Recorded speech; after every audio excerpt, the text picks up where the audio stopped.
Did you know that your employees are your greatest exposure to fraud? Are you worried that your employees are going to commit fraud? Are you wondering what the motive is or was for an employee defrauding your business? In this video, I'm going to discuss the motivation for employee fraud, the top 8 concealment methods used by fraudsters, and the 5 most common occupational frauds committed. What you learn in this video, you will be able to use straight away. So let's go.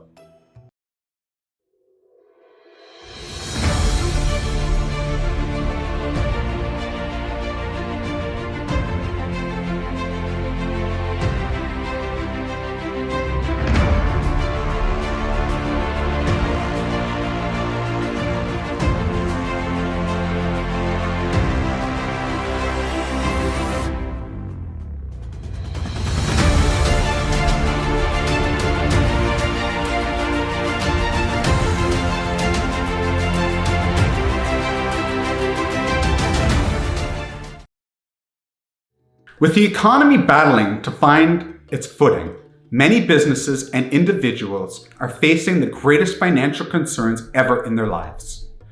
In these tough times, protecting valuable and increasingly scarce economic resources has become a significant undertaking. Losing assets to fraud may be enough to send an already struggling organization to the financial brink. Unfortunately, many of the situations that thrive in a turbulent economy are factors that can lead to a flood of occupational fraud. Employees are under growing financial pressures as people are losing their jobs, savings are declining, and future prospects are murky at best. Organizations in nearly every sector are cutting expenses and laying off workers. Stock prices have been dropping. No, they've been plummeting. Optimism is down and anxiety is up. The mixture of these circumstances might create a perfect scenario for fraudulent activity and fraudsters. History and experience tells us that the threat of fraud could be amplified in the present economy, while it nearly is impossible to measure the accurate amount of fraud happening at any given time. Most fraudsters work hard to conceal their misdeeds. As a result, some frauds may never be caught. Other schemes may be committed for years before they're discovered. And even among those that are uncovered, many cases will never be reported, permitting them to remain hidden from the public. The fraud triangle is a model used to explain the factors that cause someone to commit occupational fraud, including motivation. The fraud triangle was originally created from Donald Cressy's hypothesis, which was: trusted persons become trust violators when they conceive of themselves as having a financial problem which is not shareable. They are aware this problem can be secretly resolved by violation of the position of financial trust and can apply to their own conduct in that situation verbalizations which enable them to adjust their perception of themselves as reliable and trustworthy people with their view of themselves as consumers of the business's assets. The fraud triangle consists of 3 components which together lead to fraudulent behavior: pressure, opportunity, and rationalization. Pressure. The first corner of the fraud triangle represents pressure. This is what motivates the crime in the first place.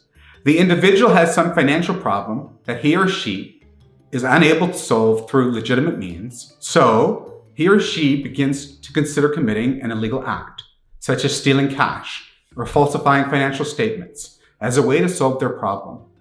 The financial problem can be personal. For example, she's too deep in personal debt, or professional, his job or business is in jeopardy.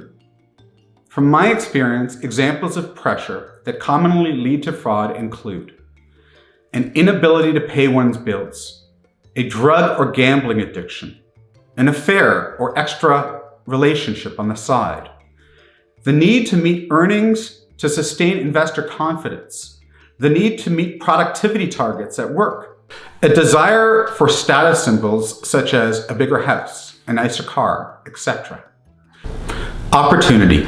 The second corner of the fraud triangle is perceived opportunity, which defines the method by which the crime can be committed. The person must see some way he or she can use, really abuse, their position of trust to solve their financial problem with a low perceived risk of getting caught. It is also critical that the fraudster can resolve and conceal his or her problem in secret. Many people commit white-collar crimes to maintain their social status, or a social status they believe they are entitled to. For instance, they might steal to conceal a drug problem, pay off debts, or acquire expensive cars or houses. If a fraudster is caught embezzling or falsifying financial information, this will hurt his or her status at least as much as the underlying problem he or she was trying to conceal. So the fraudster not only has to be able to steal funds, he or she has to be able to do it in such a way that will likely not be caught and the crime itself will not be detected, which leads to rationalization. The third corner of the fraud triangle is rationalization. Most fraudsters are first-time offenders with no criminal past. They do not view themselves as criminals. They see themselves as ordinary, honest people who are caught up in a bad set of circumstances. Consequently, the fraudster must justify the crime to himself in a way that it makes it acceptable or justifiable. Common rationalization fraudsters use to include are, and these are things that I've heard, I was only borrowing the money, I'll pay it back. I was entitled to the money, I had to steal to provide for my family, I was underpaid, my employer cheated me, my employer is dishonest to others and deserved to be fleeced, my employer is rich, they won't be hurt. We have deep experience working with allegations of employee fraud. We understand that with any fraud allegation, your business wants to know how it happened, who was involved, how much exposure is there, how do I recover my lost assets, inventory, or cash? We can help provide the answers to your questions. We conduct discrete investigations and provide court-ready written reports. We understand the urgency in cutting out the illness as soon as possible, making the right business choices, and discretion is of utmost importance. To find out more about me and the services we offer, please visit uncoverfraud.com. As per the Association of Certified Fraud Examiners, understanding the frequency and types of fraud schemes can help companies assess and design controls to guard against the schemes that pose the most significant threats and possibly identify them when they occur. The following are the top 10 most common schemes. Number 1, billing. Number 2, cash larceny. Number 3, cash on hand. Number 4, check and payment tampering. Number 5, corruption. Number 6, expense reimbursement. Number 7, financial statement fraud. Number 8, payroll. Number 9, skimming, which is really just taking money right off the top. Number 10, register disbursements. An act of fraud typically involves not only the scheme itself, but also an effort to conceal the misdeeds. Understanding the methods the fraudsters use to cover their crimes can help organizations better design prevention mechanisms and detect the warning signs of fraud.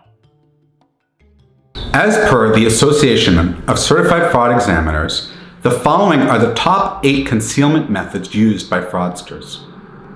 This is the way they cover up their tracks. Number 1, creating fraudulent physical documents. Number 2, altering physical documents. Number 3, creating fraudulent transactions in the accounting system. Number 4, altering transactions in the accounting system. Number 5, altering electronic documents or files. Number 6, destroying physical documents. Number 7, creating fraudulent electronic documents or files. And number 8, creating fraudulent journal entries. I'll go into more detail in a future video about how fraudsters achieve each one of these. Occupational fraud is extremely costly. According to the ACFE's 2020 report to the nations on fraud, 22% of occupational frauds caused at least $1 million in losses. Fraud schemes can be very difficult to detect.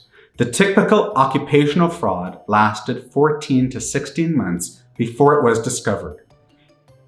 Tips are the most effective way to detect fraud, far more than by any other method.